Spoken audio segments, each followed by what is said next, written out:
Good morning children. In this video we will study about how can we make cards, colorful cards with turmeric indicator, also the China rose indicator, phenolphthalein and acid rain. For this video refer page number 52, 53 and 54 of the textbook. So card making with turmeric. तो turmeric से हम किस तरह से turmeric का use करके हम cards बना सकते हैं, उसके ऊपर कोई डिज़ाइन बना सकते हैं, वो हम पढ़ेंगे। Apply turmeric paste on a sheet of plain white paper and dry it. आप टर्मरिक पेस्ट को किसी भी ब्रश की हेल्प से या फिर उसको पहले टर्मरिक को थोड़ा सा गीला करके पेस्ट बना लीजिए, फिर उसको आप एक प्लेन पेपर के ऊपर किसी ब्रश की हेल्प से फैला दीजिए और उसको सुखा दीजिए। Draw beautiful pictures with soap solution with the help of a cotton bud. उसके बाद आप किसी भी ग्लास में या प्लास्टिक के किसी भी कप के अंदर सोप सॉल्यूशन जिसमें पानी मिला के आप उसके अंदर ब्रश की हेल्प से जो कार्ड आपने ड्राई किया था टर्मरिक का जो पेपर, उसके ऊपर आप ईयरबड्स ले सकते हैं जिससे हम कॉटन बड भी यूज़ कर सकते हैं। कॉटन की कोई भी बड आप बना सकते हैं या ईयरबड भी चलेगी जिसके ऊपर कॉटन लगा हुआ होता है। उसको आप सोप सॉल्यूशन में जब डिप करके उसके ऊपर कोई डिज़ाइन बनाएंगे टर्मरिक के प्लेन पेपर के ऊपर, तो वो एक आपका एक तरह से कार्ड बन जाएगा। और फिर आप उसको ड्राई जैसे ही उसके ऊपर आप बर्ड से सोप सॉल्यूशन से आप उस पर कुछ भी ड्रॉ करेंगे तो वो उसका कलर चेंज होके रेड में कन्वर्ट हो जाएगा। तो हमने पढ़ा ही था कि टर्मरिक के ऊपर बेसिक सॉल्यूशन हमेशा रेड कलर देता है क्योंकि सोप सॉल्यूशन के अंदर बेस प्रेजेंट है। Now we will study about another natural indicator, China rose. China rose आप देख सकते हैं, ये इस तरह का रेड फ्लावर होता है जिसकी इस तरह के पेटल्स होते हैं और इसके पेटल्स को निकाल के ही ये इंडिकेटर बनाया जाता है। कलेक्ट चाइना रोज़ पेटल्स, आपको इस फ्लावर में से वो पेटल्स निकाल देने हैं। Put them in a beaker, उसको एक बीकर में डालना है। ऐड सम वार्म वाटर, उसके बाद आपको उसके अंदर गर्म पानी डालना है पेटल्स के अंदर ऊपर। Keep the mixture aside for some time, उसको कुछ टाइम के लिए अलग रख देना है। सॉल्यूशन विल बिकम कलर्ड, और थोड़ी देर के बाद वो सॉल्यूशन एकदम कलर्ड हो जाएगा। Filter the solution, this coloured water can be used as indicator. उसके बाद आप उस सॉल्यूशन को दूसरे बीकर में छान लीजिए और वो फिर कैसा हो जाएगा, वो आपका एक as a coloured water indicator ready हो जाएगा चाइना रोज़ का, जिसका कलर लाइट पिंक रहता है। Now we will see the effect of China rose indicator on acidic solution and basic solution. तो अब इसमें भी आपको ध्यान रखना है, जब चाइना रोज़ इंडिकेटर को हम किसी एसिडिक सॉल्यूशन में डालेंगे, मैं एसिडिक सॉल्यूशन से मतलब आप इसमें लेमन जूस ले सकते हैं, मैंने आपको पहले भी बताया था, क्योंकि जो लैब्स में एसिड्स मिलते हैं वो हमारे घर में अवेलेबल नहीं होते, तो आप इजीली लेमन जूस ले सकते हैं। फिर आप अगर इसके अंदर चाइना रोज़ इंडिकेटर ऐड करेंगे तो ये डार्क पिंक में टर्न हो जाएगा, मेजेंटा कलर जिसको बोलते हैं। और इसी तरह से आप basic solution example soap solution ले लीजिए और उसमें जब आप चाइना रोज़ इंडिकेटर ऐड करेंगे तो उसका कलर ग्रीन हो जाएगा।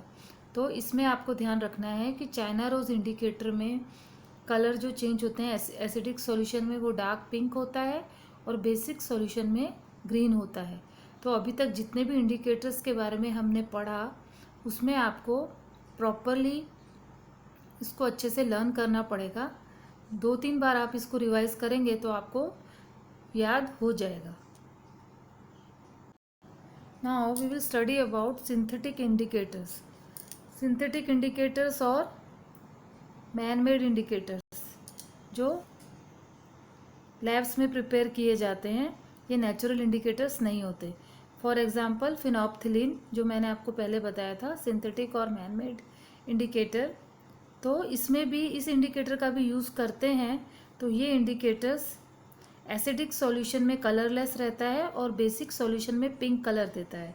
तो when the solution is basic, phenolphthalein gives a pink colour, यानी कि जब भी आप किसी सोप सॉल्यूशन के अंदर ये फिनोप्थिलीन इंडिकेटर डालेंगे एक दो ड्रॉप्स, तो उसका कलर कैसा हो जाएगा, पिंक कलर हो जाएगा।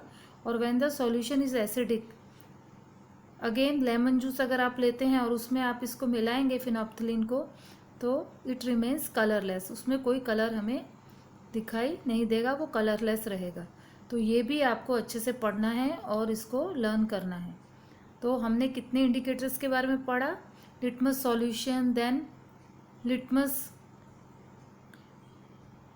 पेपर्स के बारे में, जिसमें red and blue litmus paper के बारे में पढ़ा, देन हमने टर्मरिक के बारे में पढ़ा, देन हमने चाइना रोज़ पेटल्स के बारे में पढ़ा, China rose as a indicator, जो ये तीनों क्या थे, नेचुरल इंडिकेटर्स थे। देन सिंथेटिक इंडिकेटर्स, तो सिंथेटिक इंडिकेटर्स में फिनोप्थिलीन के बारे में। तो ये सब आपको अच्छे से 2-3-4 बार रीड करना है और लर्न करना है। So look at this table. तो ये आपको लर्न करने के लिए बेस्ट है कि आपने कितने टाइप्स के इंडिकेटर्स के बारे में पढ़ा और वो एसिडिक सॉल्यूशन में कैसा कलर देते हैं और बेसिक सॉल्यूशन में कैसा कलर देते हैं। तो ये आपको 2-3 बार रीड करना है ताकि आप ये रिवाइज कर सको और आपको लर्न करने में इजी रहे। लिटमस सॉल्यूशन में हमने देखा था कि एसिडिक सॉल्यूशन में turns red, blue litmus red हो जाता है और बेसिक सॉल्यूशन में रेड लिटमस ब्लू हो जाता है। Red litmus paper stage red, वो हमेशा वो कैसा रहता है, एसिडिक सॉल्यूशन में रेड ही रहता है और बेसिक सॉल्यूशन में ब्लू हो जाता है। Blue litmus paper acidic solution में turns red and basic solution में stays blue. Turmeric solution stays yellow, acidic solution में उसमें टर्मरिक सॉल्यूशन का कोई असर नहीं होता और basic solution turns red. China rose petal solution turns dark pink और magenta colour and in basic solution turns green. Phenolphthalein in acidic solution colorless and in basic solution pink color. तो ये सब पहले आपने पढ़ लिया है, अब आपको खाली इसको रिवाइज करना है और लर्न करना है। So now we will study about acid rain. Acid rain क्या होती है? Rain containing excess of acids is called an acid rain. Rain मतलब बारिश, जिसके अंदर सबसे ज़्यादा एक्सेस एसिड्स प्रेजेंट होते हैं, उसको बोला जाता है acid rain. The rain becomes acidic because carbon dioxide, sulphur dioxide and nitrogen dioxide which are released into the air as pollutants dissolve in rain drops to form carbonic acid, sulfuric acid and nitric acid respectively। तो जो rain होती है वो उसके अंदर acids कैसे बनते हैं, बाय द पॉल्यूटेंट्स। जो पॉल्यूटेंट्स हमारे एटमॉस्फेयर में होते हैं वो जब उस रेन के साथ मिक्स हो जाते हैं, पॉल्यूटेंट्स जैसे कि कार्बन डाइऑक्साइड की फॉर्म में, सल्फर डाइऑक्साइड और नाइट्रोजन डाइऑक्साइड की फॉर्म में रहते हैं। तो जब कार्बन डाइऑक्साइड और रेन वाटर मिक्स होते हैं तो वो क्या बनाते हैं, कार्बोनिक एसिड बनाते हैं। सल्फर डाइऑक्साइड और रेन वाटर जब मिक्स होते हैं तो क्या बनाते हैं, सल्फ्यूरिक एसिड बनाते हैं। और जब नाइट्रोजन डाइऑक्साइड और रेन वाटर मिक्स होते हैं तो क्या बनाते हैं, नाइट्रिक एसिड बनाते हैं। तो ये सब मिक्स होके ये जो जितने भी पॉल्यूटेंट्स हैं, ये इसकी वजह से क्या होता है कि एसिड रेन, इसी को एसिड रेन बोला जाता है। तो आपको पता चल गया होगा कि ये कैसे बनती है।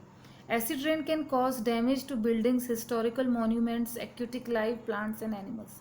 एसिड रेन क्या करती है, वो सबसे ज़्यादा डैमेज करती है बिल्डिंग्स को, हिस्टोरिकल मॉन्यूमेंट्स, जिस तरह के हमारे जो मॉन्यूमेंट्स हैं जैसे कि कुतुब मीनार है, लाल किला है ना। एक्वेटिक लाइफ जो पानी के अंदर रहने वाले ऑर्गेनिजम्स हैं, प्लांट्स एंड एनिमल्स हैं, उन सबको ये हार्म हार्म पहुंचाती है, डैमेज कर देती है सब कुछ। तो ये आपको अच्छे से समझ में आ गया होगा। So in the next video we will study about neutralisation